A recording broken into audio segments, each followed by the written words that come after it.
লগতে বেইমানি কৰাটো শিক্ষকৰ কোনো আদৰ্শ নহয়। তুমি যে কিমান খাওঁ বাৰু সেই কথা মই ভাল কৰিব নালাগে। বন্ধু বুলি বিশ্বাস কৰি মোৰ কথা ক'বা মই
বুজিছো।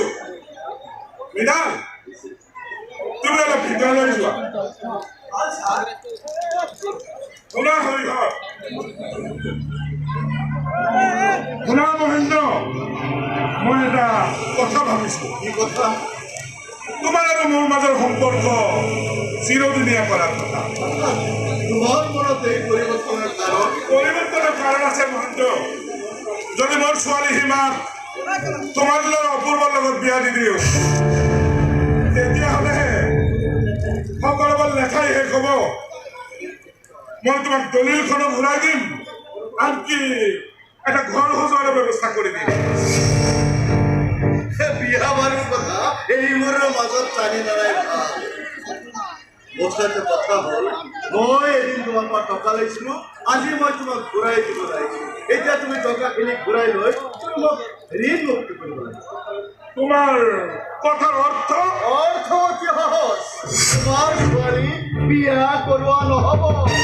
যদি লাগে তুমি টকা লোৱা, নহ'লে মই কিন্তু দ্বিতীয়বাৰ টকা ঘূৰাই দিবলৈ নাহো।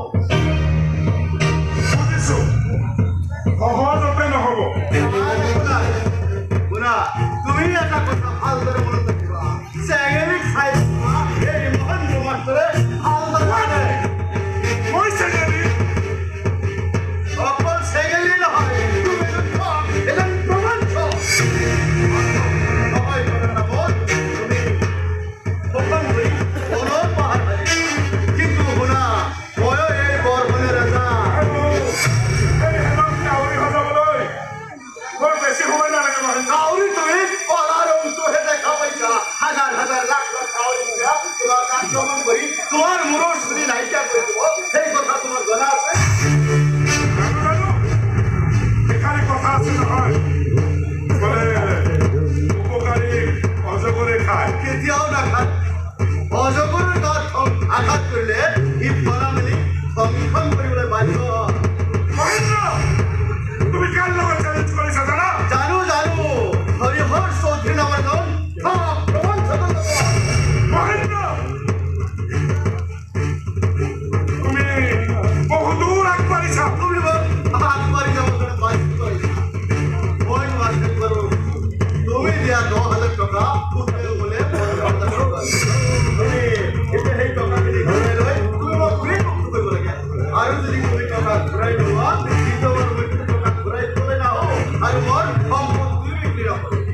তুমি বিদ্যা, তুমি ৱৰ্ল্ড ব্ৰেকাৰ, জুৱাচোৰ, তুমি দগাবাজ। হৰিহৰ! কথা সম্পৰ্ক নহ'ব। Shut up! হৰিহৰ